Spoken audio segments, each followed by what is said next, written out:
Thank you, Mr. Chairman. Mr. Salufo, I'd like to start with you, please. In your written testimony, you stressed the importance of identifying and protecting systemically important entities.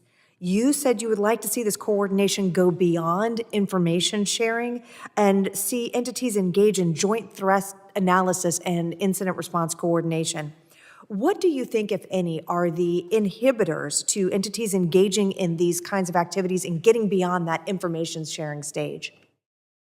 Thank you, Ms. Lee, and that's an excellent question. I think just like any other environment, trust really is the coin of the realm. It takes a very long time to build, and it can evaporate in a nanosecond with one silly comment or one leak or what have you. So I think it really does come down to trust and also being honest enough to know where one's strengths are and where one's weaknesses are. So I make the case that the information sharing sets of discussions, they're all important, but they're tired. Maybe I'm just old and grumpy. I've been at this issue a long time. But I kind of feel like we have to go beyond all of that. And the only way you really go beyond that is if you play ball together and you're actually going to start hunting together. You're actually going to feel the pain together and you're actually going to respond together. So I think, to me, that's where we need to go. All that said and done, trust is still going to be. You don't want to necessarily, if you're a company and you have intellectual property or if you have PII data that could be leaked in one way or another, obviously that comes with consequences. So you want to make sure that you minimize those to the greatest extent possible. And do you have any thoughts on how we might do that? Anything that you would recommend or think we should be considering and how we could build that trust? Yeah, I think the JCDC is a starting point, the Joint Cyber Defense Collaborative out of CISA. I think it needs to be scaled. The good thing about JCDC, if there's a crisis, they come together well. So when something is going boom in the middle of the night, or might go boom tomorrow, they are able to galvanize and rally the troops. The problem is that doesn't have sustainability in a day-to-day environment. So we got to figure out how to be able to transcend some of that.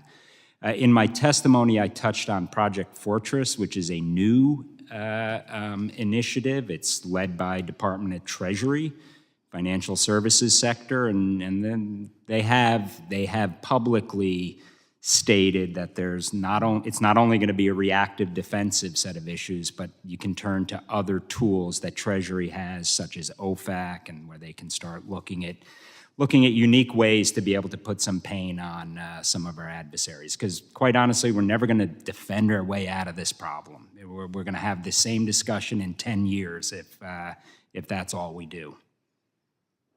And Ms. Denbo, you mentioned both in your written testimony and in your earlier discussion with Mr. Laurel, CFATS program. And so I know on this subcommittee, we're very committed to trying to get that legislation passed. But right now, since it has not, I'd like to hear a little bit more from you. First, let's start with what are the benefits of the program and what do you find to be useful about it? Well, I will tell you that the program sets a foundation for operators to work from. And one of the biggest values of the program, when the program first came out, I was around when the program first came out, and it was a very different model than what it is now.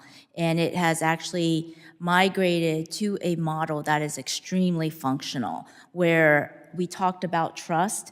Trust cannot be mandated. Trust must be earned, and that requires an investment of resources on both sides, the operator and the government partner or the government regulator. Regardless, that's how we in the pipeline with the pipelines are achieving what we're achieving with TSA.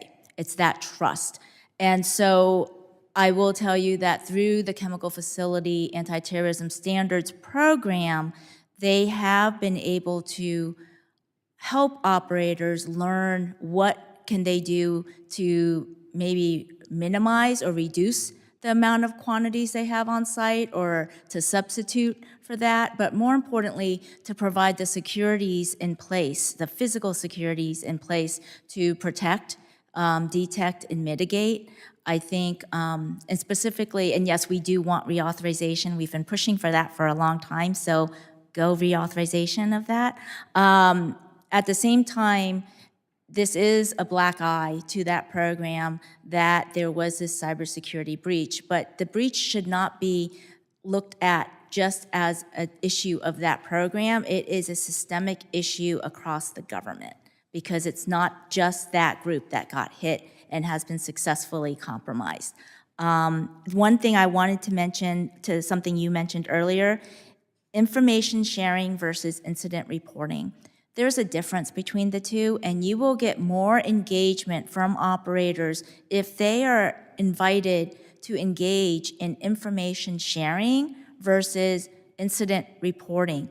That actually, with some cyber policies, triggers negative points for the insured if they are incident reporting versus just information sharing. And that comes from myself, who leads the Downstream Natural Gas Information Sharing and Analysis Center. Thank you. Thank you, Mr. Chairman. I yield back. General